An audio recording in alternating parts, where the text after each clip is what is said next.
Welcome to Age Friendly Cleveland. My name is Mary McNamara, and I'm the director of the Cleveland Department of Aging. Across our country, we have what we call an aging network of services because no one division of government, agency, hospital system, or faith-based group provides all the services an older adult might need to age successfully. As examples, some older adults may need transportation or in-home health care, modifications to the home, or resources for staying engaged after retirement. It is our hope with this Age Friendly Cleveland series that you might learn more about the resources right here in Cleveland.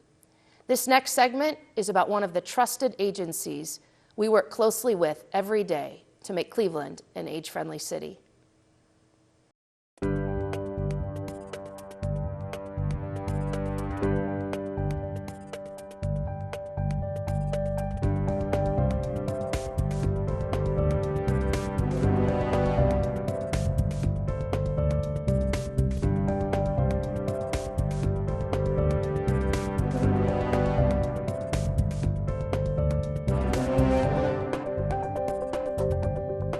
Hello and welcome to Age Friendly Cleveland. I'm your host, Dan Monroe. Today we're talking about the LGBT community and the resources that are available for them. My guest is Mary Beth Bartholomew. She's a program activities coordinator with the LGBT Community Center. Mary Beth, welcome. Thank you for having me. It's good to have you here. Nice to be here. Talk about a bit about yourself, how long you've been with the Community Center and Sure. your role there. Sure. I've been at the Cleveland LGBT Center for about almost 4 years. The center became an affiliate of SAGE in 2013. SAGE is a national organization headquartered in New York City that was founded in the late 70s to advocate on behalf of all the unique challenges and needs of older LGBT adults. Where's the center located? We're presently, just for a couple more weeks, at 6600 Detroit Avenue in the Detroit Shoreway neighborhood, Gordon Square neighborhood. In a couple of weeks, however, we will be moving across the street into a brand new building that's been constructed for the center. Sure, it's exciting. It's very exciting times. It's very exciting. What's the mission of the Community Center? The Community Center's mission is to advocate on behalf of LGBT people in the greater metro area and Cuyahoga County and outwards.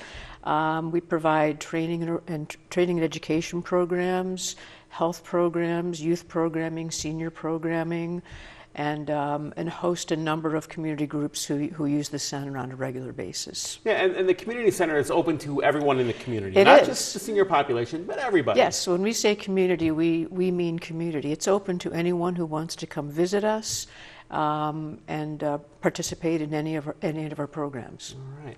Earlier you mentioned the SAGE program. What exactly is that? SAGE is an organization. It's headquartered in New York City with some offices in Chicago as well. It's it's been around, as I said, since the 70s. It's services and advocacy for LGBT elders. And their mission is to bring awareness to any kind of aging organization, any aging services organization and communities and cities throughout the country and really in the world now, to bring awareness about the unique needs that this particular cohort of LGBT people face. And it's growing. There are close to 40 affiliates in the U.S. right now. And as I mentioned, the center, the Cleveland LGBT Center became an affiliate in 2013. What kind of programs are involved with SAGE? Sure. We have drop-in services for older adults on Mondays, Wednesdays, and Fridays, congregate meals on Mondays and Wednesdays. The particular group that's coming right now is very interested in health. So we do Tai Chi, we have chair yoga, joint mobility exercises. We have an art class every Wednesday at the center. But along with those scheduled specific programs, it's also a time for seniors, older LGBT adults to come together to socialize, have tea and coffee, touch base, feel connected to the community.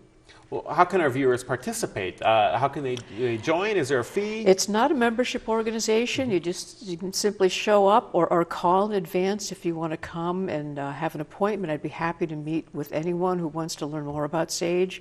I should also mention that just within the last couple of months, we've expanded some of our services to the east side of Cleveland. We know that it's tough for many seniors to get to the west side, especially in the winter.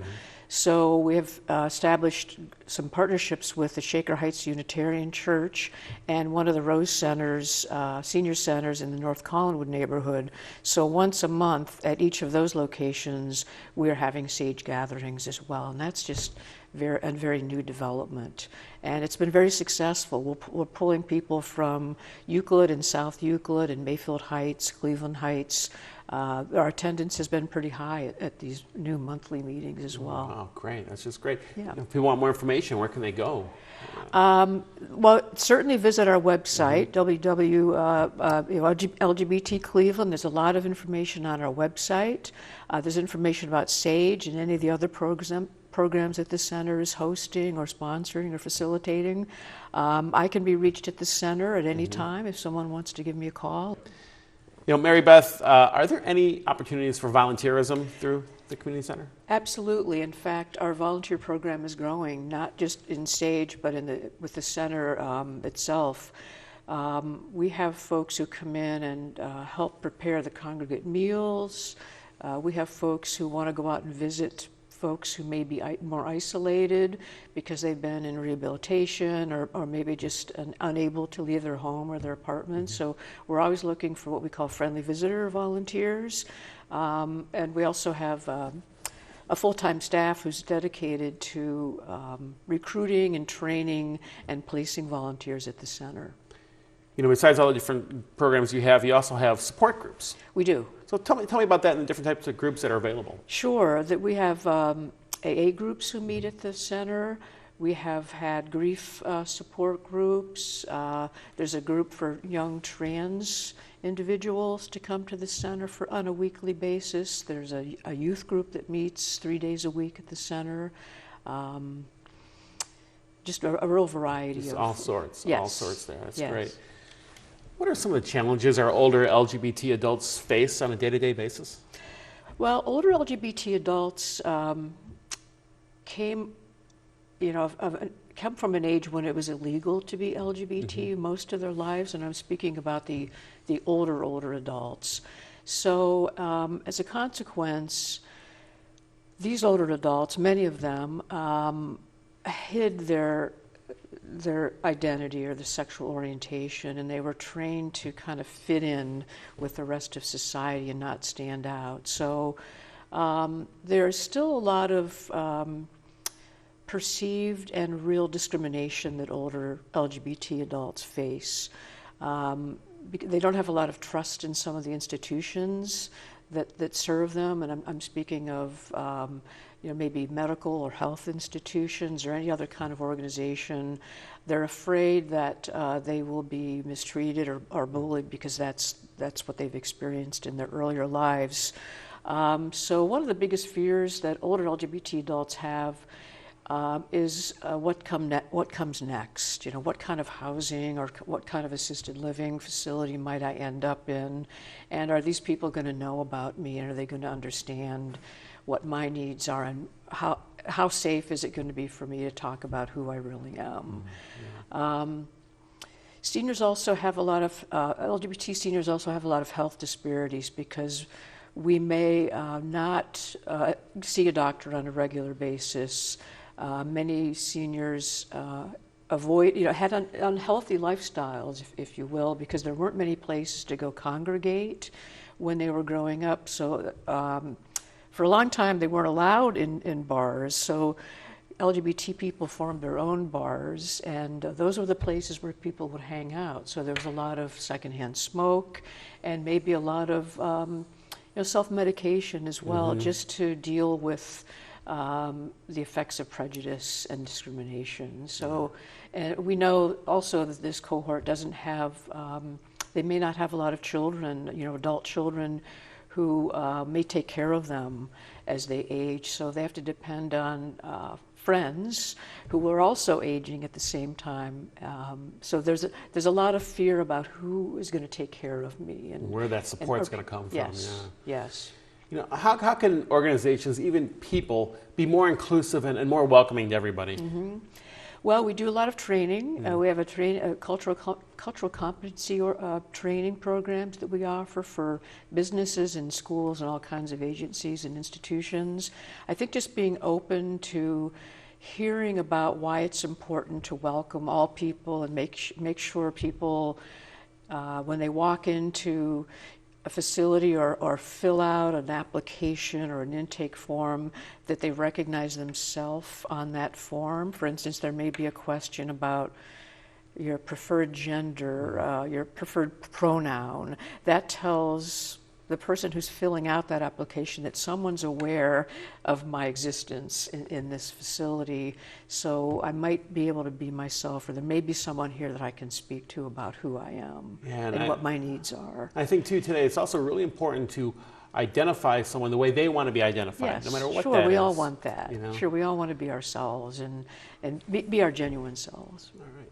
Well, you talked a lot about different senior programs, but like you said, the community center is open to all. Yes. Well, what are some of the other different types of programs available to anyone who might want to stop in? Well, in the new center that's opening this year, we will have space to host receptions, wedding receptions, conferences, meetings. Anybody who wants to have a small or large group gathering can contact the center and use our space.